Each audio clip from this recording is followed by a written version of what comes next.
Hi guys, welcome to Padma YouTube channel. మీకోసం మరో సరికొత్త వీడియోతో ముందుకు వచ్చేసాము. ఈరోజు వంటకం వచ్చేసి పాలకూర పచ్చడి ఎలా చేయాలో నేర్చుకుందామా?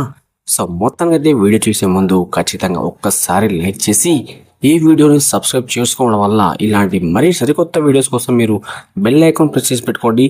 కంటెంట్ మాత్రం కరెక్ట్గా ఉంటుంది, కొడితే మాత్రం మామూలు ఉండదు. కొట్టండి, గట్టి కొట్టండి లైక్స్ అండ్ సబ్స్క్రైబ్స్.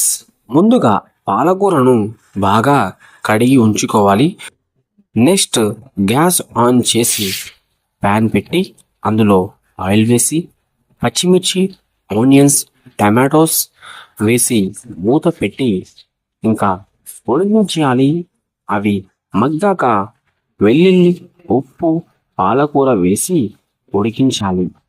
ఇంకా ఏముంది, బాగా ఉడికాక వాటిని చూసుకొని పక్కాగా అయితే మూత పెట్టేయాలి. ఉడికిన వెంటనే వాటిని మిక్స్ చేసుకోవాలి. లేకపోతే మన ఇంట్లో పప్పు గుత్తి ఉంటే ఆ పప్పు గుత్తితో బాగా మెదపాలి. ఇలా మెదపడం వల్ల టేస్ట్ అనేది చాలా టేస్టీగా మారిపోతుంది. ఇంకేమైంది, రెడీ అయింది, సూపర్ టేస్ట్ పాలకూర పచ్చడి రెడీ. అన్నంలో కలుపుకొని తింటే ఉంటుంది అస్సలైన మజా. ఇలాంటి మజాను మీరు కూడా అనుభూతి పొందాలంటే వెంటనే ఈ వీడియోని సేవ్ చేసుకోండి, లైక్ చేయండి. ఇలాంటి మరిన్ని వీడియోస్ కోసం వెంటనే పద్మ యూట్యూబ్ ఛానల్ని సబ్స్క్రైబ్ చేయండి భయ్. చేస్తేనే కదా కొడుతుంది, మామూలు విషయం కాదు. సో తిందండి, మరి టైం అయింది కదా.